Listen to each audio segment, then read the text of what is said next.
Jânio Quadros nasceu no dia 25 de janeiro de 1917, no estado de Mato Grosso, na região que hoje está localizado Mato Grosso do Sul, crescendo em Curitiba. Mudou-se para São Paulo, formando-se pela Faculdade de Direito da Universidade de São Paulo. Lecionou Geografia, sendo considerado um excelente professor. Posteriormente, lecionou Direito Processual Penal na Faculdade de Direito da Universidade Presbiteriana Mackenzie. Foi eleito vereador, em 1947, na cidade de São Paulo, pelo Partido Democrata Cristão, mesma legenda de André Franco Montoro, com quem concorreria em uma eleição estadual 35 anos depois. Em seguida foi o deputado estadual mais votado no estado de São Paulo, com mandato entre 1951 e 1953. Elegeu-se prefeito da cidade de São Paulo disputando contra uma grande coligação de partidos, que dispunha de uma campanha milionária, e com apoio ostensivo das máquinas municipal e estadual. Jânio Quadros, no PDC e com apoio do PSB, lançou sua candidatura contando com poucos recursos financeiros. Sua campanha foi chamada de Tostão contra o Milhão. Exercendo a função de 1953 a 1955, licenciando-se do cargo em 1954, durante a sua campanha para governador. Filiou-se ao Partido Trabalhista Nacional, sendo candidato da aliança PTN-PSB a governador de São Paulo, desbancando o favorito Adhemar de Barros, que era um de seus maiores rivais políticos. Foi eleito por uma pequena margem de votos, ficando cerca de 1% à frente de seu adversário. Entre 1955 e 1959, no decorrer de seu mandato, trabalhou a imagem de moralizador da administração pública, disposto a enfrentar a corrupção. Ele realizava visitas surpresa às repartições públicas, para fiscalizar a qualidade do serviço oferecido à população. Com isso ganhou grande popularidade no eleitorado paulista. Seguindo uma linha conservadora e antigetulista, sua popularidade se deu através da exploração de uma imagem de antipolítico, como um candidato que não se enquadrava no padrão brasileiro da época. Em 1958, tornou-se deputado federal pelo estado do Paraná, mas viajou para o exterior, não participando de nenhuma das sessões no Congresso. Ao retornar, costurou uma coligação, tendo apoio da União Democrática Nacional, para candidatar-se à presidência da República. Ganhando notoriedade atuando pelo Partido Democrata Cristão, uma sigla pequena da época, o político chamou a atenção de Carlos Lacerda, figura renomada da UDN. Durante a campanha eleitoral, Jânio realizou ataques contra a corrupção e contra os gastos exagerados realizados durante o governo JK, prometendo sanear a política. O jingle utilizado em sua campanha afirmava que ele varreria a corrupção brasileira.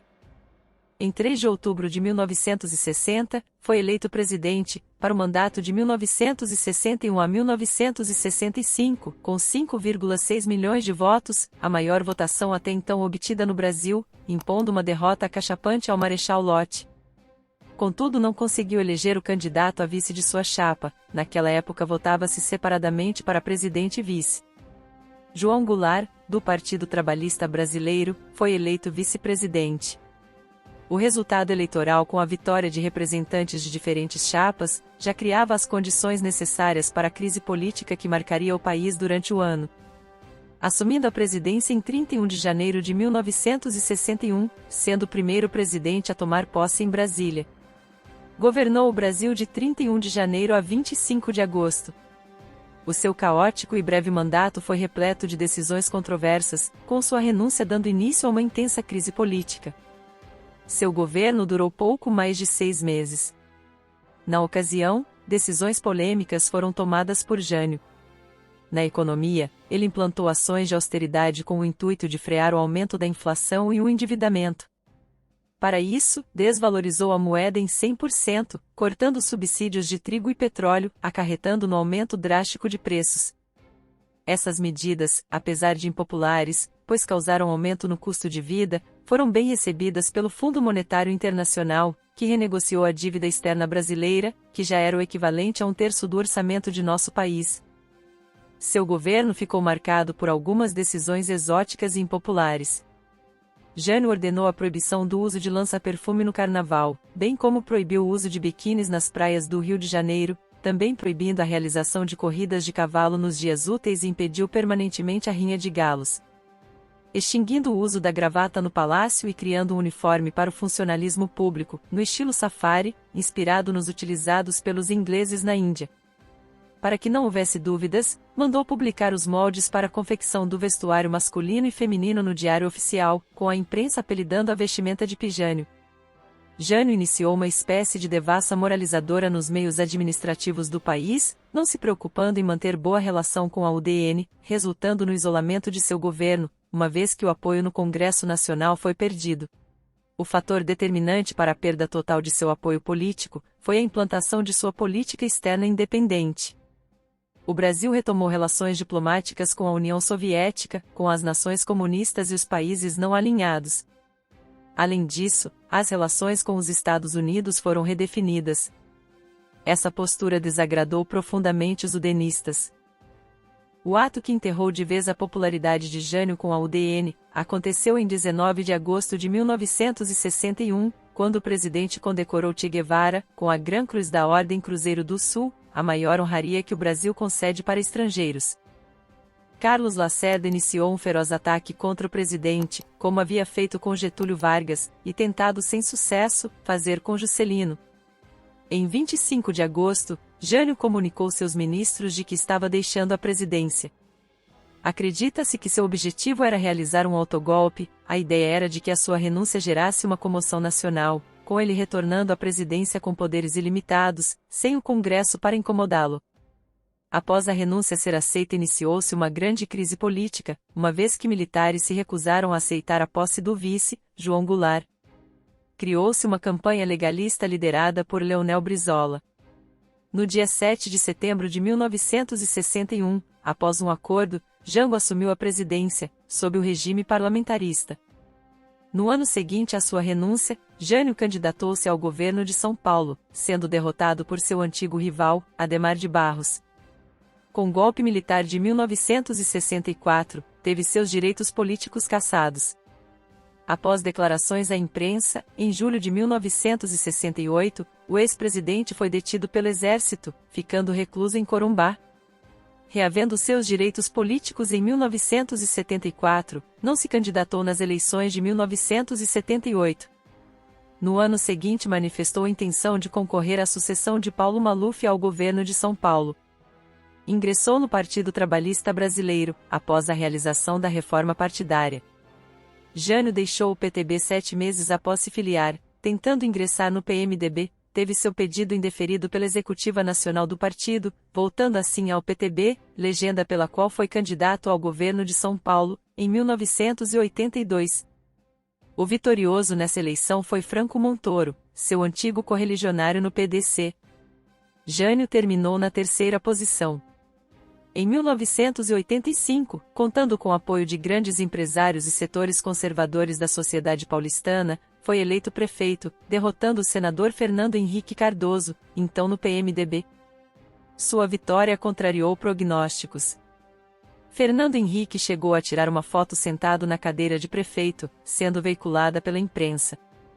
Tal fato levou Jânio a tomar posse com um frasco de inseticida nas mãos, declarando: "Estou desinfetando a poltrona, porque nádegas indevidas a usaram." Com minha eleição à Prefeitura de São Paulo, encerro minha biografia política, afirmou em junho de 1985. Em tese, seu mandato foi exercido até o primeiro dia de 1989, quando seu secretário, Cláudio Lembo, passou o cargo para Luiz Erundina. Jânio havia deixado o gabinete 10 dias antes, indo passar o Réveillon em Londres.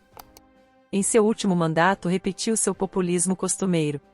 Em determinado momento, pendurou uma chuteira em seu gabinete, para ilustrar o suposto desinteresse em continuar na política, proibiu o uso de trajes de banho no Parque do Ibirapuera, onde era localizada a então sede da prefeitura, com frequência mandava publicar no Diário Oficial os famosos bilhetinhos enviados a seus assessores, obrigou a direção da escola de balé no Teatro Municipal a expulsar alguns alunos tidos como homossexuais, aplicava multas de trânsito pessoalmente.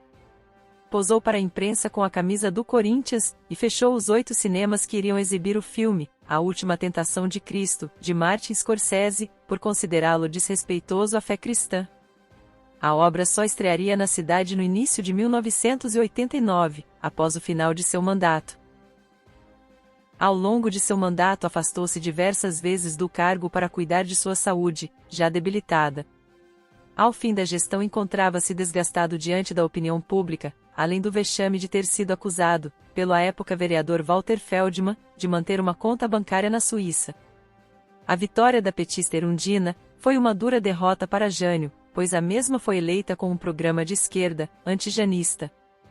A morte de sua esposa Eloá, vítima de câncer, em novembro de 1990, agravou seu estado de saúde. Passou os últimos meses de sua vida entre casas de repouso e quartos de hospitais. Sua única filha, Dirce Quadros, foi eleita deputada federal em 1986.